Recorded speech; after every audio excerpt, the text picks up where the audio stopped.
Now it's time for another edition of What Would Jello Do? On site at the Green Party presidential debate. No corporate sponsors here, unlike the ones you'll see in the fall with Republicrats, sponsored by Anheuser-Busch and the others who actually privately own the Presidential Debating Commission.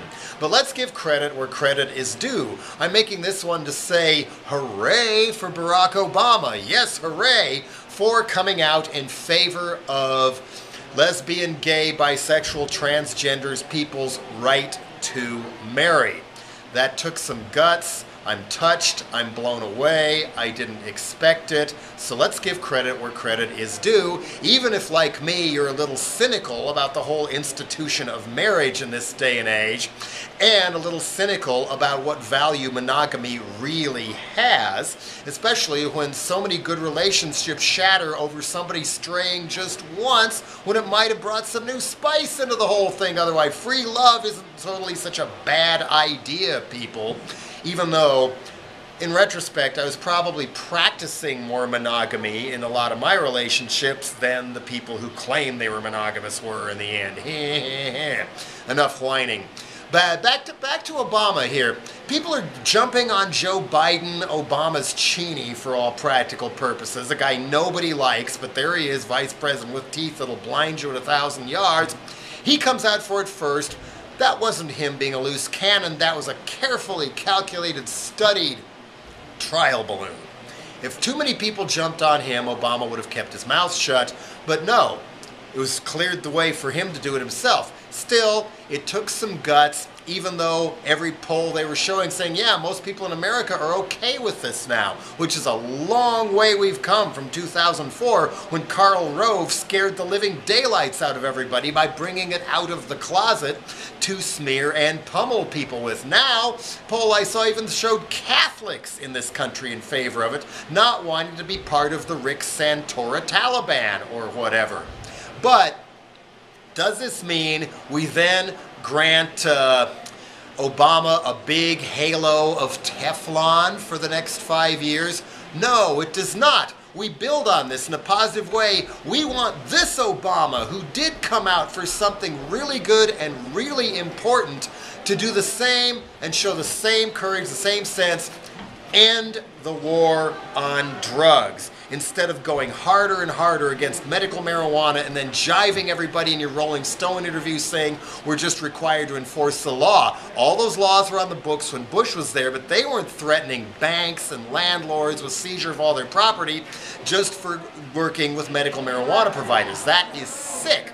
As president, you could be saying no to the drug war by commuting all non-violent federal drug sentences, prison sentences to time served. Let those people out now and blow a hole in the drug war once and for all. Number two, could stand up to the extremists who have hijacked the government of Israel and prevent a ridiculous military attack on Iran that's going to backfire 100-fold against us, even if somebody else does the actual attack. And once and for all, no to the Keystone XL pipeline. Too many people fell for the jive that because he didn't want it attached as a rider by Republicans in some other bill, that he said no to the pipeline. He did not. One quote he did say was that we're studying to look at an alternate route, which means they are leaning towards approving the damn thing. No, even if Canada is saying we're going to mine all the tar sands and destroy the planet's climate anyway, don't go along with it. Help get us away from oil and the need for that stuff in the first place. And subsidies, whatever, to winterize buildings all over this country so they don't need to burn up so much fuel in the first place. I mean, all this money for supposedly rebuilding and using the military to rebuild Iraq, Afghanistan, or whatever, does this mean we have to have all the troops we're bringing home invade our own country to get the winterizing done? Don't wait until somebody has to make a profit on it. This needs to be done now. Maybe we should invade ourselves. Okay. Same courage for gay marriage to stopping foreclosures on people's homes and encouraging people to blockade the banks. This is a national security issue. If nobody has any money, our economy collapses. If other people have spending money, our economy rises. Duh. And how about going to Wisconsin and helping campaign in the campaign, that's a nice way to say it, to recall Governor Scott Walker. I never thought I'd send a penny to Democrats again in my life, but I've been sending checks, even though I'm running out of money to finish my album, to the Recall Governor Scott Walker campaign, because this is important. People power. And for that matter, how about coming back around and pushing the Employee Free Choice Act to strengthen workers' rights to organize a union against our increasingly China and sweatshopified domestic workforce? Another one, fire Timothy Geithner as Treasury Secretary today, and every other person who helped ruin what the stimulus was supposed to do and turned it into another theft where they're paying each other even bigger bonuses and sitting on over $2 trillion of our money that they don't even want to spend. Those people are moles for Goldman Sachs and the dark forces that sail with them. They're not doing this for the country.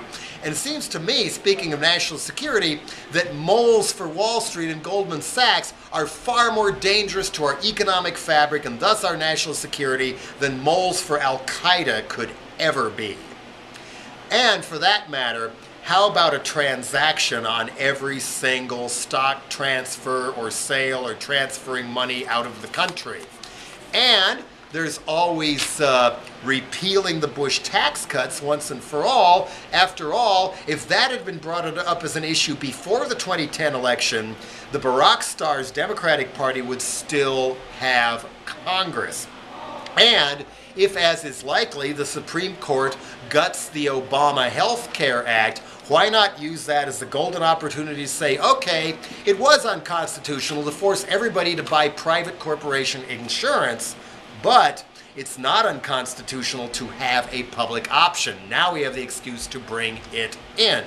And the real test of whether or not they didn't bring up the Bush tax cuts in 2010 because the fix was in and that was what they really wanted in the first place, just like Bill Clinton's best friends being the Newtsies with Newt Gingrich to pass NAFTA and GATT and the Communications Act and Telecom Act. That was what I was trying to say. Gingrich's welfare bill, the rest of the crap. And not to mention abolishing the Glass-Steagall Act to wreck the economy.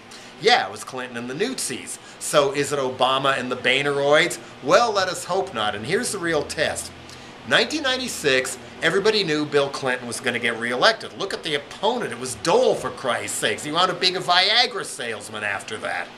But what does he use his convention speech for when he's on everybody's TV and all the lights are and how wonderful he is? It's all about me, me, me, me, me, and nothing about vote the Newtsies out of Congress, get our majority back.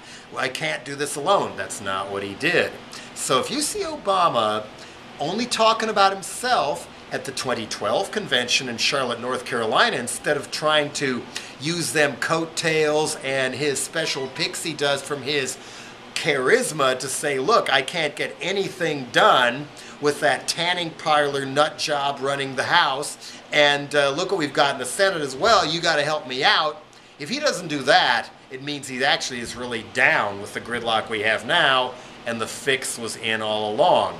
So, by coming out for gay marriage, let's see some more of that, and let's push for more of that as people, okay?